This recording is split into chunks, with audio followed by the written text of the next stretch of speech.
Bom dia.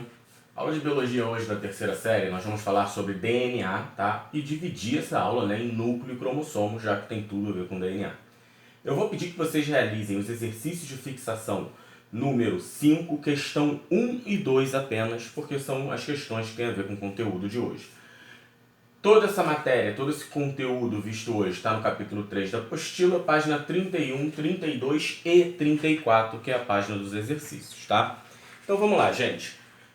A gente agora vai começar a entrar de fato, né, no estudo da genética. Até então, até o capítulo 2, a gente estava vendo mais citologia, né? A gente estava vendo mais as estruturas morfológicas e a função destas estruturas dentro do organismo, mais especificamente dentro da célula.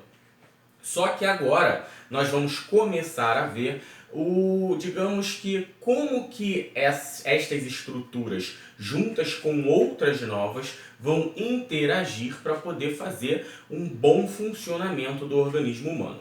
E isso se chama genética, o estudo do material genético do ser humano. E aí, gente, para a gente compreender o que é genética, não tem como a gente fugir, né, do DNA, que é a nossa, digamos que é o nosso grande fator genético, né, junto com o RNA, que nós vamos ver mais para frente. Mas mesmo assim, quando a gente compara o DNA com o RNA, a gente vê que o DNA é quem vai controlar todos os fatores hereditários, todas as, digamos, características nossas, sejam elas morfológicas, sejam elas psicológicas, enfim, é no DNA, no nosso principal material genético, que nós vamos ter todas estas informações.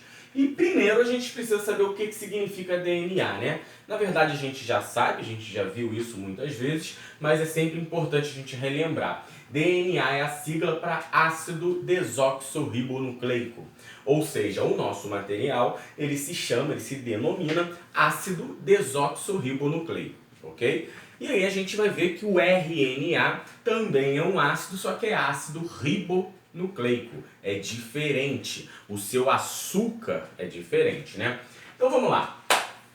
Então, sabendo já que o DNA é a grande, digamos, a grande mãe, o grande pai da informação do organismo humano, a gente precisa saber de que ele é formado de fato, né? E aí o DNA, gente, ele vai ser formado, digamos que sempre pelo núcleo e pelo cromossomo. Só isso, professor? Não. Nós vamos ter proteínas, nós vamos ter algumas outras substâncias que vão auxiliar, como por exemplo o açúcar, ribose, enfim. Mas só que o principal para a gente é o núcleo e o cromossomo. E aí a gente precisa entender como que é um núcleo, como que é um cromossomo. Vamos falar primeiro do núcleo, porque é um pouco mais simples, mais básico. O núcleo, gente, ele pode se encontrar de vários formatos, tá? Só que no organismo humano, digamos que a grande maioria, vai ter uma forma arredondada. Então o núcleo humano, o núcleo da célula, o núcleo do DNA humano, ele em geral, ele pode ser considerado um núcleo arredondado. E aí a gente tem dentro do núcleo algumas substâncias, algumas estruturas que vão formar de fato o núcleo em si. E quais são essas estruturas? Nós vamos ter o envelope nuclear ou membrana nuclear, que aí eu vou dar um conselho para vocês. Se vocês em uma prova botarem envelope nuclear ou membrana nuclear, na teoria essa questão vai estar certa, essa resposta está certa. Porém, algumas bancas já estão começando a considerar errado, ou tirando ponto, ou até mesmo zerando a questão toda, tá?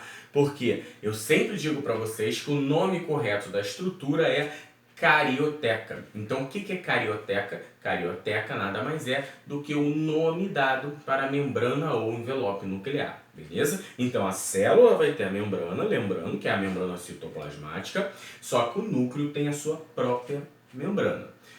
Gente, um detalhe, núcleo de células eucarióticas, pelo amor de Deus, células procarióticas, o núcleo não tem nem núcleo, o DNA está solto no citoplasma.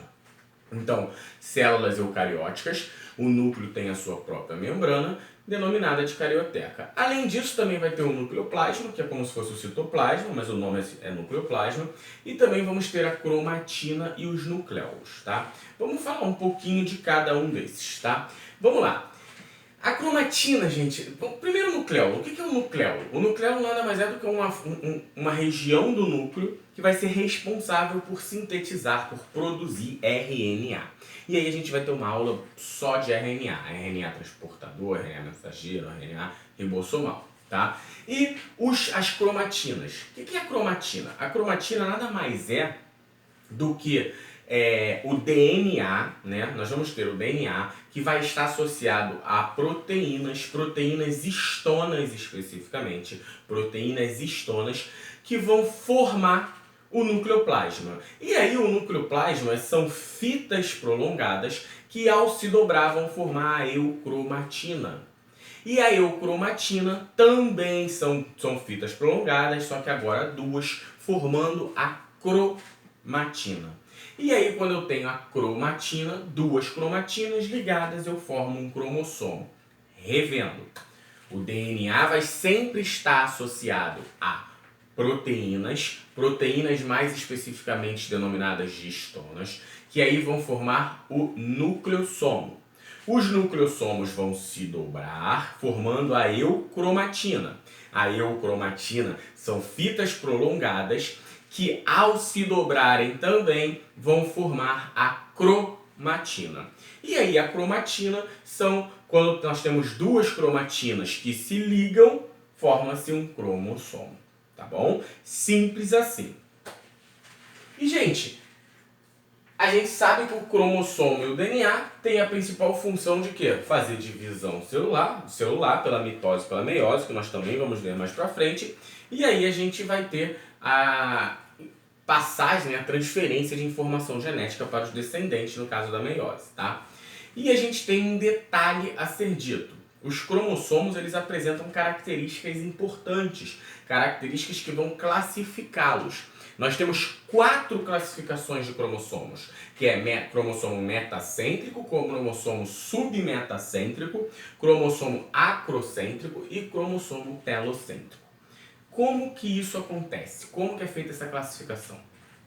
Os cromossomos, eu disse para vocês que os cromossomos nada mais são do que duas cromatídeos unidas.